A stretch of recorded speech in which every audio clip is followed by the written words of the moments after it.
Thank you. Welcome to the December 10th, 2024 meeting of the Ad Hoc Special Real Estate Committee of the University of Rhode Island Board of Trustees. The meeting is being held in person with committee members participating remotely. At this time, Board Secretary Michelle Carrieri will conduct a roll call attendance to determine if a quorum is present. Please clearly respond present via WebEx to present in person when your name is called. Michelle? Michael Fascitelli, Present in WebEx. Margot Cook, Present via WebEx. Vahid Onjazieri, Present via WebEx. Armin Sabatoni, Present via WebEx. Mark Parlange. Present via WebEx. We have a quorum. Thank you. A quorum is present. The meeting is now called to order. Reminder to all members, for the benefit of our audience and note taker, please clearly identify yourself whenever you comment, make a motion or second a motion. Participants using WebEx are required to keep their cameras on as remote members and all persons present at the meeting location must be clearly audible and visible to each other. At this time, I would like to acknowledge that the University of Rhode Island occupies the traditional stomping ground of the Narragansett Nation and Niantic people. Are there any proposed changes to the amendment to the published agenda? No. First order of business then is to approve the minutes for the last meeting. May I have a motion that the committee approve the minutes of the September 16, 2024 meeting? Mrs. Harmon, so moved. Thank you, Second. Thanks, Vahid. Any discussion on the motion? By roll call, there being no discussion, ask for a voice vote. All in favor, say yes. Yes. Yes. Any opposed? No, the motion is carried.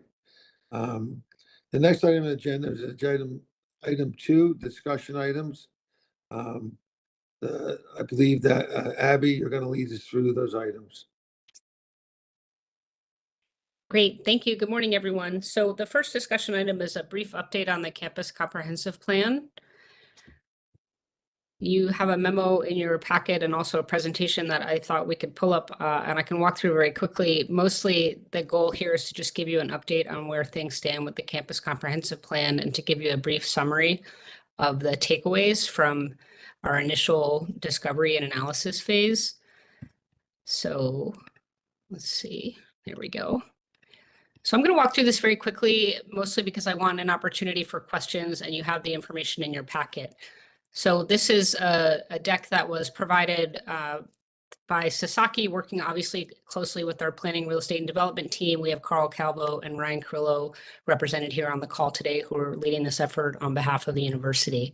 So next slide, please. So we want to give you an update on our stakeholder. Well, here's the purpose is to, as I mentioned, look at the ongoing analysis and where we are and to identify topics for further explanation. And then the next slide.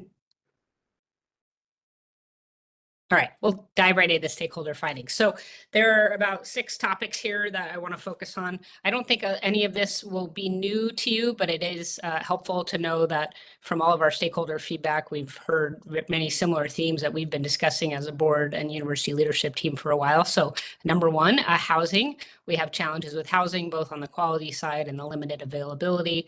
We do believe this is having a significant impact on enrollment. There are challenges with commutes that our students have to undertake to get to the campus from Providence and elsewhere around the state.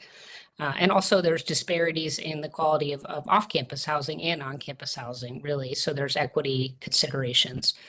So there's a nod to the P3 here that we'll talk about next, just acknowledging that URI is already doing some work in this space. And as I think the committee knows, we did a housing master plan that looked very extensively at our housing. So Sasaki has that and is taking it into account as they develop the plan.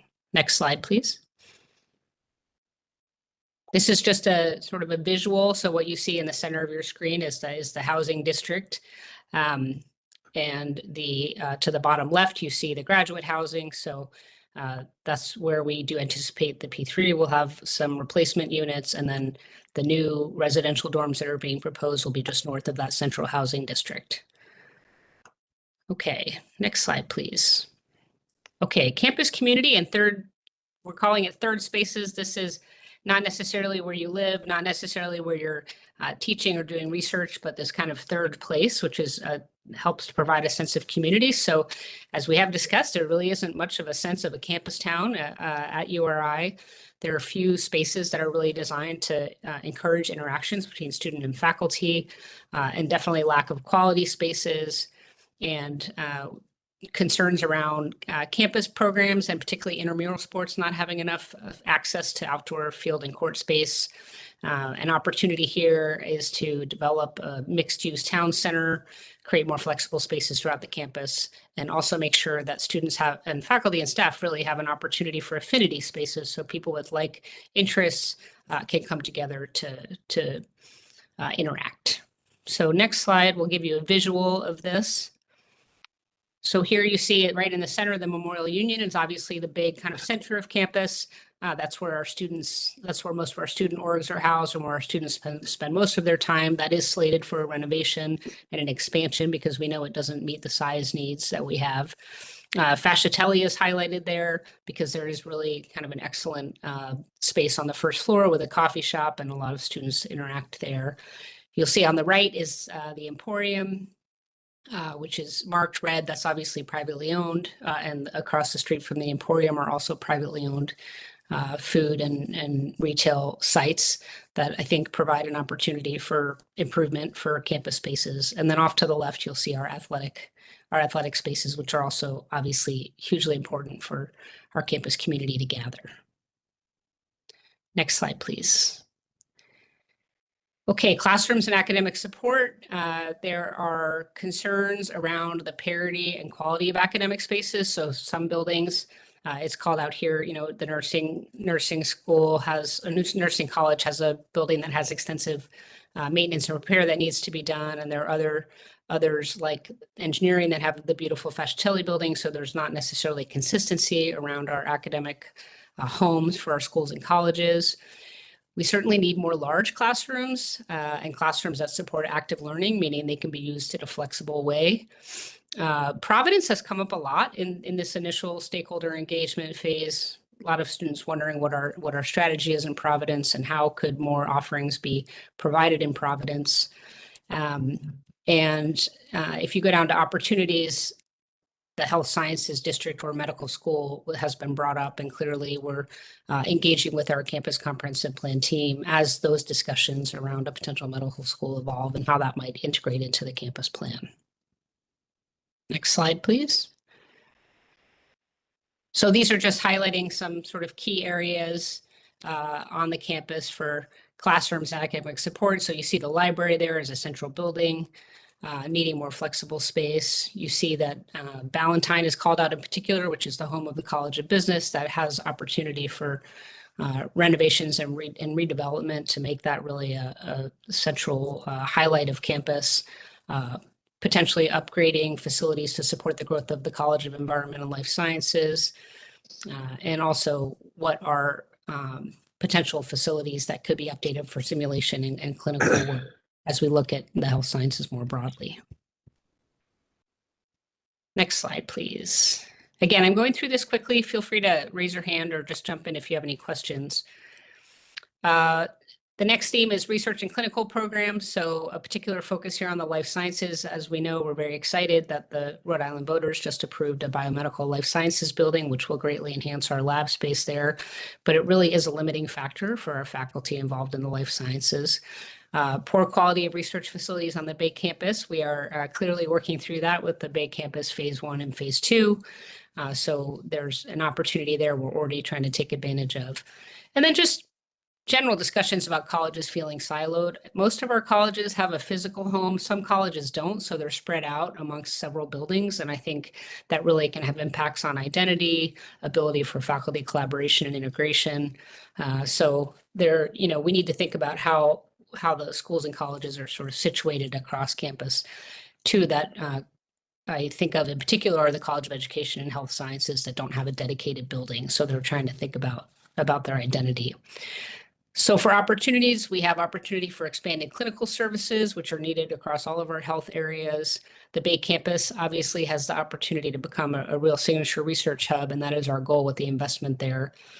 And then development of a technology hub in Providence. So that's what they're saying here is really could a Providence strategy focus around tech transfer, commercial development, business partnerships, that kind of thing in the urban part of the state. Next slide, please. So here again, this is just a sort of visual support of what you have here. In the bottom left, you have Independence Square, which is where a lot of our College of Health Sciences programs are. Not all of them, but many of them are located there. You've got the wet lab and vivarium spaces for life sciences. So up in the kind of upper right-hand corner, that whole area is where we're going to see expansion of our biomedical sciences neighborhood with the new biomedical life sciences building. Okay, campus landscapes. You all know this from walking around campus, but the steep topography and lack of well-established pedestrian routes can be challenging, especially around accessibility, which is something that we've heard a lot about throughout the stakeholder engagement process. We could use better wayfinding so people know where they're going when they're trying to navigate campus. And also really a lack of outdoor furniture and gathering spaces and programming. I know a lot of schools really invested in this during COVID. I think URI perhaps didn't prioritize it, but it's one of these things post-COVID that really has lasted, and also is just in a beautiful campus such as ours. We want to make sure we have opportunities for people to gather and interact outside. So two of the opportunities here are really just leveraging our open space, of which we have much, and also to improve our pedestrian corridor, and that includes really a focus on accessibility. So the next slide will show you kind of an initial, thought about key pedestrian corridors as our team has looked at the campus, where are students and faculty and staff traveling the most, and how can we really focus on those corridors and make them accessible, safe, beautified, et cetera. I'll also point out the Northwoods is at the top of your screen. That is URI owned property. We have a lot of sort of teaching and learning that goes on in the Northwoods, but we haven't done a lot of investment in terms of official walking trails or hiking trails, and that has been identified as an opportunity as well. It's a beloved area for our campus. Next slide. So mobility and intercampus connectivity. We heard a lot of concerns about how difficult it is to get back and forth between the Kingston campus and the Bay campus. We have tried various transportation options there. It can be challenging based on class schedules and also just sort of volume of students going back and forth, but it's something we're in constant dialogue around. There is RIPTA, there's a RIPTA bus route that goes between the two, but it doesn't travel very often. Also just a struggle to get to campus from Providence and other parts of the state. We are excited that that RIPTA is moving forward with a transit hub that's going to be located next to the Amtrak train station. So we're actively involved in that process. It'll be kind of a Southern Rhode Island hub. And the key for us is going to be to make sure that we have really good connections between that transit hub and campus, which, as you know, is not that far away. So opportunities are developing the Bay campus as a more complete campus. I know the provost and president are thinking a lot about that as we have invested in the campus, but also what academic programs might we want to think about situating on the campus or connecting with programs that are on the Kingston campus. And then that last mile connection, as I mentioned, between the transit hub and campus. And expanding on campus housing options. We come back to that, of course, always, because then you have fewer students that are really worried about how they're going to get to campus. Next slide, please. This is just a visual, so you can see kind of where we're located. So you have the Alton Jones campus in gold. It's not open right now, but as this committee knows, we are in the process of doing an RFI for potential uses and partnerships around that campus. And then we have the Bay campus, the Kingston campus, and then Providence. And this is just sort of a highlight of some of the main corridors for transit and driving that our community members are using to get to Kingston. Okay, space utilization. So the beauty of the campus plan is that really the architects are kind of diving deep into how we use our space and how we use particularly our classrooms and our lab spaces. Classroom and labs account for about 25%, 26% of the space on the Kingston campus. We have centrally managed classrooms and we have distributed classrooms. Sasaki found that our centrally managed classrooms are actually managed really, really well relative to our peers, meaning they're optimized. However, one interesting thing coming out of the feedback is we have a lot of small classes and we need bigger classes. A lot of bigger classes are split up into smaller classes because that's the classrooms that we have, but a lot of our faculty would prefer to have bigger classrooms. So we're trying to work through what that looks like. There's also much more optimized use of our centrally managed classrooms and less optimized use of our distributed classrooms, which is not uncommon for a campus. A distributed classroom or space means it's managed by the college or the department that owns it in our space database. You see here, there's challenges around rooms for really small classes. So a lot of times a small class will have to use a slightly larger classroom because it's the only one available. So that's not always the most optimal.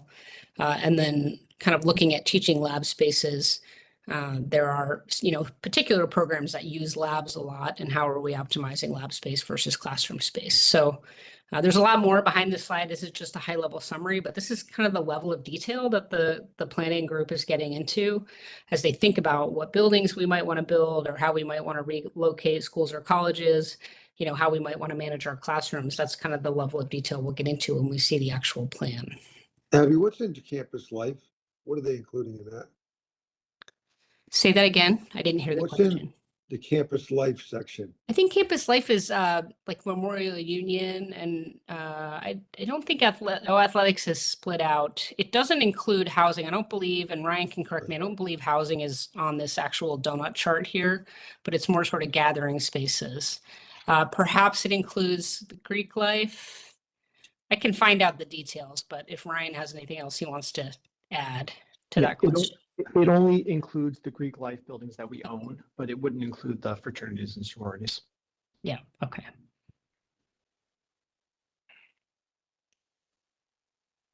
Next question. Okay, just to give you a heads up on what the next steps are. So we've been involved in the stakeholder engagement analysis. Can we go to the next slide? So that's really phase one, which was the fall. Phase two is planning scenarios. So taking all the data that we've gathered, putting various scenarios together. There'll be some campus-wide engagement, but really working with the Board of Trustees and also the President's Executive Council to say these are some potential scenarios for how we want our campus plan to go and getting feedback on that. So that'll happen between now and February. And then once a sort of scenario is agreed upon or aligned upon, then we'll move into the campus plan development. That will also involve some campus-wide engagement and engagement with the President's Executive Council and the board. And then the goal is to finalize the plan during the summer and bring it back to the board for approval in September. Are you and Ryan happy with what they're doing so far and feel like they're focusing on the right things?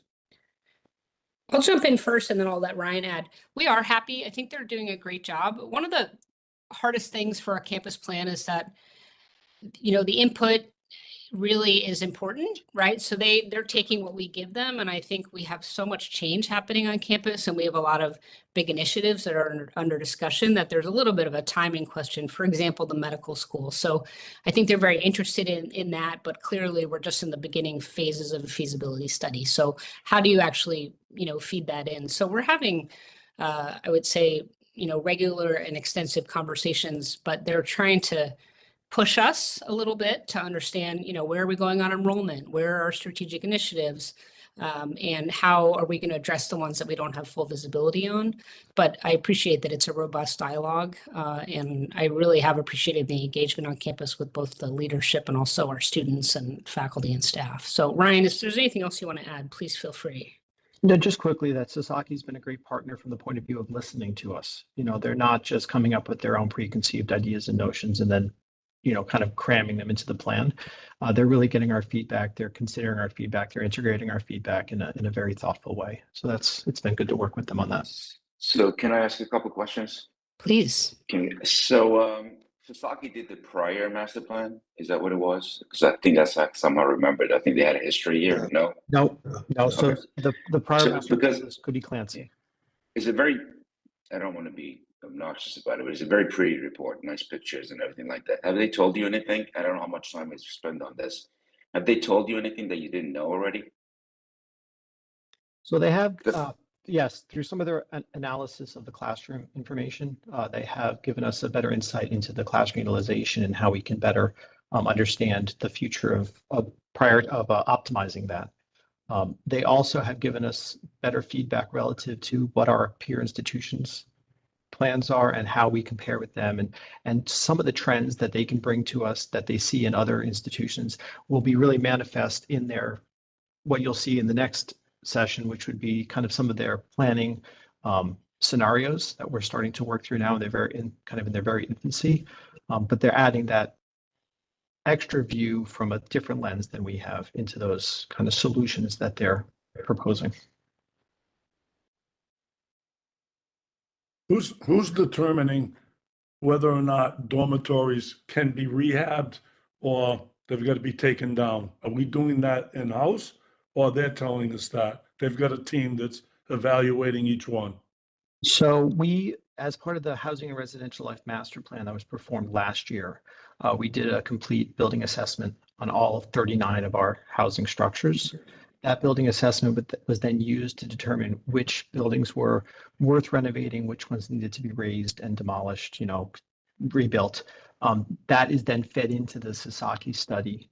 So they're cognizant of the index study. In addition, Carl has been working with our, his team to do a complete facilities index of all of the academic and research buildings on campus. That also is being fed into the Sasaki data set, so they understand the conditions of our current buildings to be able to make those decisions. All of that then would be routed through us for a kind of a final take and determination as to if we agree with their analysis of what should be raised versus renovated. Yeah, and I think it's also important to note, I mean, we're always the decision maker, right? So the goal is to have a plan. The last plan we did over 20 years ago, and the good news is we executed most of what was in that plan, but it took us 20 years, right? So what it is a roadmap really with recommendations. We align on the scenarios, which will be the more exciting part when we see that in the next few months. But they're giving us a roadmap, recommendations, and then we have to go through our kind of standard decision-making process, but hopefully we'll feed as much of our strategic vision into it that it aligns with where we want to go. But we should have, as Thomas' point, we talked about this, a kind of sequencing, right? Once we finish the first two buildings, what's the next one, some financial, how long? We should have, Thomas' point, a very, our own view of what's next, beyond the 1,100 units we're delivering, which we all have agreed on. Yeah, and for housing, we actually have that in the housing master plan. So they have a very clear sequence over 15 years of what we should build and then tear down. But the one thing we wanted to do in that is we wanted to condense that time frame, right? We knew that we needed housing. We don't need them to tell us, to Vahid's point. We knew that, and we want to condense and compress the timing it takes to get things like the third place done, the housing done, et cetera. We know the housing, so we should have a study. We should have a plan that says, we're going to start these buildings X, and then not over 15 years, Abby, how do we can pull the next building up within 3 or 4 years? And so we've already responded to that desire by expediting the P3, and that's actually being delivered in a faster manner than the original master plan called for. We also, with Sasaki's team, are engaging with a professional estimator so that not only are we laying out the sequencing of these projects, but we're understanding the real costs so that they can be taken into account. One thing we've stressed to Sasaki and their whole team is that we don't just need a plan that's pretty, that sits on the shelf, but we need something that can be executed in an efficient and timely manner. Great. I see Margot has her hand up as well. Margot. Thanks, Abby. So I agree. There wasn't anything like stunning in this, but it does highlight that there are things that are, as you're describing, that are longer term track. That are just going to take us a while, buildings, etc. But it also stuck out to me that there's a lot of stuff here I bet we could do in the interim. And so as you're synthesizing all this information, I think it'd be good to come back with like, what are some short to intermediate things that we could do? Like if we got outdoor, housing, outdoor furniture or outdoor meeting spaces, or we potentially converted.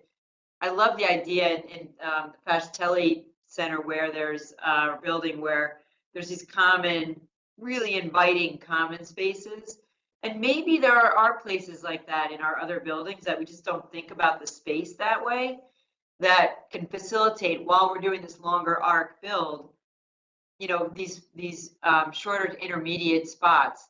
And to that end, I see we have Adam and Lil on. How are we mapping, ultimately mapping the short to intermediate to long-term plan to fundraising? And Lil will tell you better than I can, but when it's tangible, sometimes it's easier to raise money. So we have a million naming opportunities here. So I would ask you to, you know, tightly coordinate with the foundation and on how we can tie that together. Sorry, guys, I lost Great, power thank and I'm you. back. So it's a good Okay. thing that my generator's working here. So that's good. So, but I just, I was just trying to make a point. It sounds like you guys talk more about it. The thing is, I'll be looking for at some point, and it seems like it's going to go on. We know we need to improve transit, right? The only thing that I saw that actually the report went on a limb and there were some red lines is where the pedestrian corridor should be, right? It's all a lot of, and I mean that I have the best intention. We're going to spend a lot of money on this and a lot of time. And this is what I've done for 40 years in my life. Depending on who's involved, you don't want to spend here 2 years from now looking at a document that you knew everything you wanted to put in there and there are no solutions to it, that like something outside the box. We talk about Providence. This is not, we know what 95 is. We don't need a map to show us where 95 goes, right? So just tell us something we need to do, we don't know about, and something, new ideas, I think. And Sasaki is a great company, right? So I think we need to drive them that way. And I heard a comment, I think from you, Abby or Ryan, about they've been like reacting to us. At some point, it's really good to get a new set of eyes on things, right? And it can't be someone who's got 2 years of experience looking at something like this. You need some senior people who've done this around the place. And every company sells you their best people and then put the junior people to make money. But it is what it is. We need to get some senior people and have conversations. And I mean, this report, no offense, Mike or Armin, not me, because I didn't go to URI, but give them a graphic artist. They could have done this in 2 weeks. Like, you need a little more substance to this thing after months and months and months. Yeah, but aren't you getting that substance, Abby? You're getting it. We have it. We just nice didn't. report for the board, but aren't you getting that in your discussions with them? Yeah, absolutely. We have a lot more material, but again, we wanted to give you a high level summary. And as a reminder, so I agree with you. We will continue to push Sasaki to get, as Ryan said, they do bring their peer perspective. They've done this on a lot of campuses. This is really a summary of sort of the data analysis of what they've heard from stakeholders. So I do think I hope, and I know all of us hope we'll be kind of more excited and engaged in the next phase, which is really like, what could the future look like? So, Abby, to one thing, the Fine Arts Building, what's the status? We're moving forward on that. I know we've gotten the approval, right? we are, yeah, it's actively under construction. We had the kind of topping off just last month, and we are excited to welcome people in there sort of in a soft fashion at the end of next year, and then really the beginning of 2026. I haven't looked at the plans for that building. Is there any opportunity on that ground floor to do what Margot, we did in the engineering building, to kind of create that before that's fully baked? So the new pod is going to have a really open area on the bottom floor that we envision will be used as a gathering space. I'll let Ryan talk more about details there, but that is, I think, a real opportunity for gatherings. Maybe not with a cafe like we have at the Flash Telly. So we did look at a day-to-day kind of cafe, and basically the market and the saturation with Fascitelli, with opportunities at the Emporium, and hopefully, and then the future that we'll talk about more today of how areas can be developed. It didn't lend itself to have the market necessary, but we do see it as a gathering space. We had built into the building the infrastructure to have all the catering capacity so that when there are events and activities that are there, we have all the infrastructure in place to bring that to fruition. Okay. Yeah, for example, I was just talking to our enrollment team, and we bring all these students and families here for orientation and for welcome days, and I think that could be a really excellent place to bring prospective students and families in as well. That has space, and we need more of that. So. Okay, what's next? We done with your report? Are we moving into executive session or did we cover all the items? I have one brief item, a second discussion item before we go into executive Okay. session, which is really just to update the committee on the P3. Yeah. So if you recall, the Board of Trustees authorized the president and his team to enter into a preliminary development agreement with our P3 partner, which is Gilbane Development Corporation. That was authorized at the September meeting, and we proceeded to finalize that pre-development agreement, and we have been working really closely with Gilbane. Hopefully you all saw that we announced the partnership last week, and that's gotten a lot of great press. We are actively negotiating the terms of a ground lease agreement, a property management agreement, and development agreement, which will be sort of the next phase. We are expecting to get the results of the Gilbane feasibility study in the next few weeks. We'll have an opportunity to look at that. That's where they take the initial proposal and the request for proposals response and work with us and update it to reflect real numbers, real-time estimates. The feasibility study, once we review it and I hope approve it, that will move us into more on the design phase, and then we're estimating financial close, which would be in the June, July timeframe. So things are actively moving forward.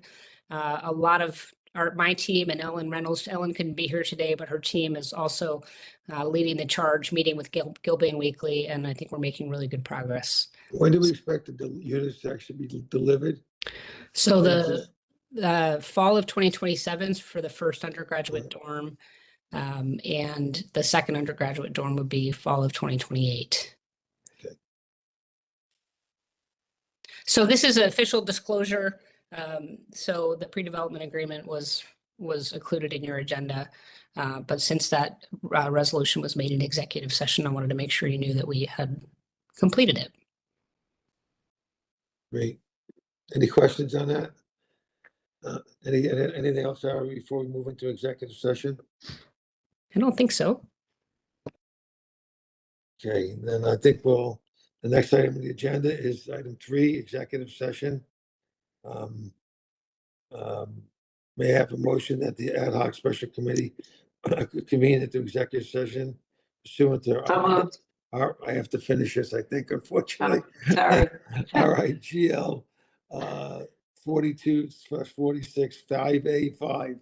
All right, Margot, now for discussion or consideration related to the acquisition or lease of real property for public purposes or the disposition of for publicly held property wherein advanced public information will be detrimental to the public interest, specifically development of property on or around the campus, and RIGL 54246 5A7 for discussion of matters related to the question of the investment of public funds where the premature disclosure would adversely affect the public interest, specifically an update on the URI campus store.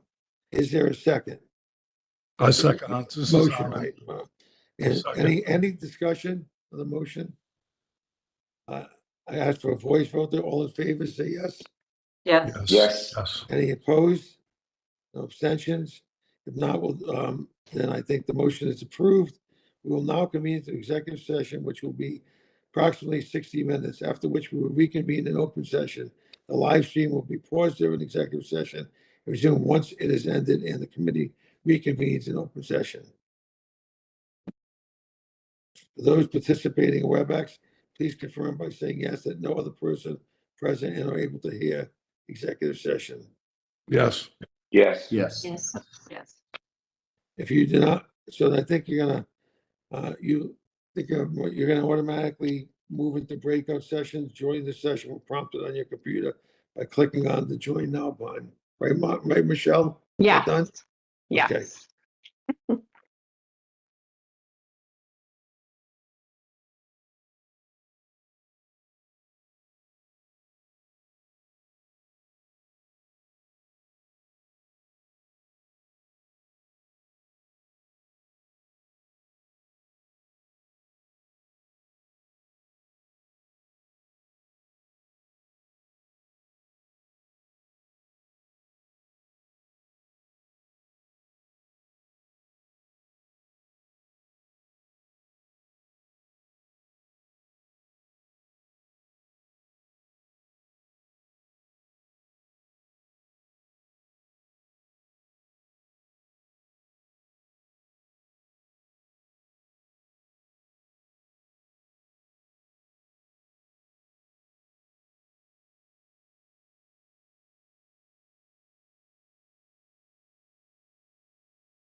Okay, we're all back in open session. Just a quick reminder, you are all automatically muted. Not by me. Okay, so welcome back. The first order of business in open session is a motion to seal the minutes from the executive session. Can I get a motion for that? So moved. Second? Ahmed? Ahmed So Vahid? moved. Okay, I have a motion and a second. Any discussion? I'm gonna ask all in favor, please say yes. Yeah. Yes. Any opposed? Any abstentions? No. The next item agenda, motion is approved. And the next item on the agenda is item 4, which is to adjourn. May I have a motion to adjourn? So moved. Second? Second. Second. Thank you. All in favor, please say yes. Yes. Yes. Any abstentions? Any opposed? No, thank you. Then the motion to adjourn is approved. Thanks everyone for your participation and the quality discussion, and everyone have a good holiday, but we're done. Happy holiday, everyone. Thank you. Happy holidays. Thanks, Mike. Bye, Thanks, all. everyone. Bye, everyone. Bye-bye.